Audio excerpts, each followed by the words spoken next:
Welcome everybody back to Boost in Motion, guys, and today I want to talk about fuel wires for the VR30 motor. But before I get into the video, VQ guys, hang in there. I'm gonna make a video for you guys talking about galley gaskets and other stuff I want to talk about for the VQ motors and for the 2.0T guys. Thank you guys for hitting me up about looking into some performance modifications for your car. I'm still doing my research, so I'm going to make those videos very soon. I didn't forget you guys.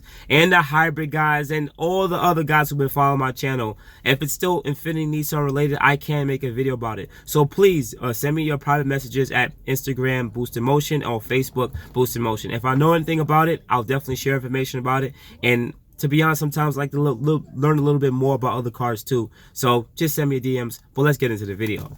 So a lot of guys have been asking questions about fuel wires for running on 93 and 91 octane without any E85 mixes.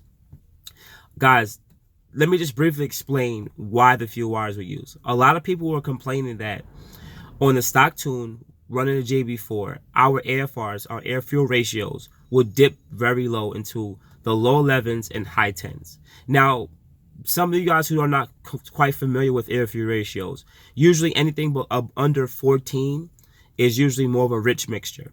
And anything above a 14, that goes to 15, 16, 17, is usually a lean mixture. So for it to be around 10, it's more on a rich mixture. Now, what tuning does, not necessarily the Jb4, but when you get an ECU Tech tuner uprev tube, it allows the tuner to adjust certain parameters where you can run more of a leaner mixture. It still be rich, but rather than be at a 10.8, you can push it to 11.8. That's usually more of a leaner mixture. When you usually do that, you increase the amount of torque and you increase the amount of wheel horsepower that's delivered by the car. But it's still more on the rich side, but it's still good. There's always a happy medium. So what the Burger tuning fuel wires does is pretty much trick the car, hack the signal to pretty much say, hey, listen, we want to demand less fuel. So if you're demanding less fuel, guess what? You have more of a leaner mixture. So rather than have the 10.8, now we can push it to 11.8, which is right around what Jb4 is trying to spoof the system to do, to push the car right around 11.8 to 12.3, 12.5. Depending on the variance or whatever, depending on the outside temperature. Now, understand, they did this on an E30 mix. Reason being is California, they only have 91, and E85 allows them to have a higher octane, and E85 is less prone to knocking. That's why you see a lot of guys, you see Burger Tuning usually do a lot of videos with E20 and E30 mixes because it yields the most amount of power without less detonation. Now, if some of you guys that still question it, like, well, I only want to run 91 fuel because I'm not around E85, not around 93. What should I do? Should I get fuel wires? The gain on fuel wires for 91 will be very low. Now, I'm not saying that there's information out there or people have put information out there yet about it, but usually because the less octane that's in the 91 fuel will be less amount of gains, pretty much, and which means you'll be more prone to detonation or knocking. This is where the timing will be pulled and the car won't perform as best as it can.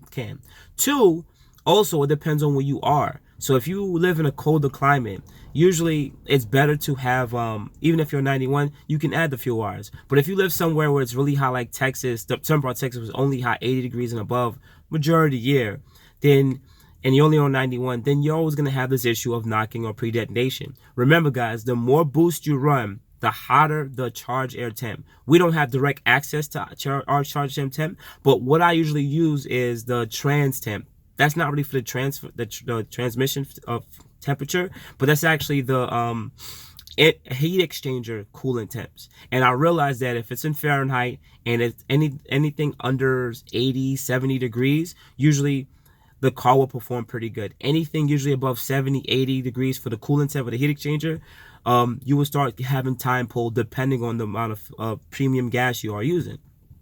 For the guys who want to run fuel wires on 93, the reason why Burger Tuning is so great is we can data log. So data log the car on the fuel wires and just see if the car is performing well. No matter what, you're going to get a gain of some wheel horsepower. But based on running an E30 mix and an excessive boost, we can see that there was a huge gain, which is really great. But when you go with a smaller or lower octane level from 93 to a 91 and even 89, if you guys are doing it on a lease, you're going to have smaller gains.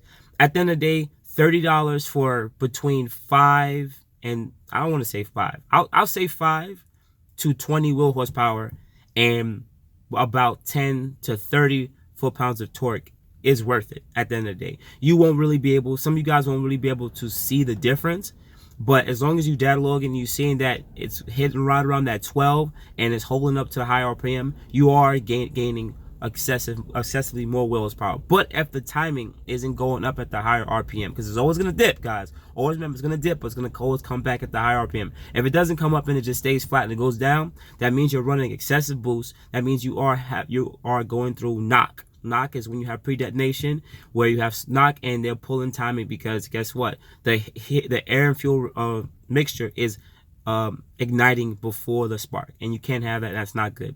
So guys, this is just a short video to explain fuel wires and just more about air fuel ratios.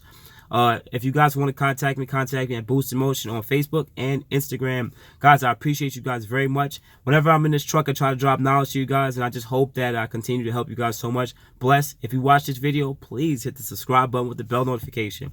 Pardon me, my voice is a little messed up, but I just really wanted to make this short video just to help you guys understand if you really should make this purchase or not.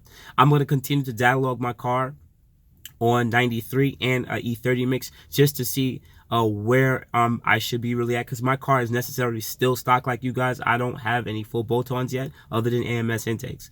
So this is Boostinmotion sign out. You guys have a good morning, good afternoon, and good night. Thank you.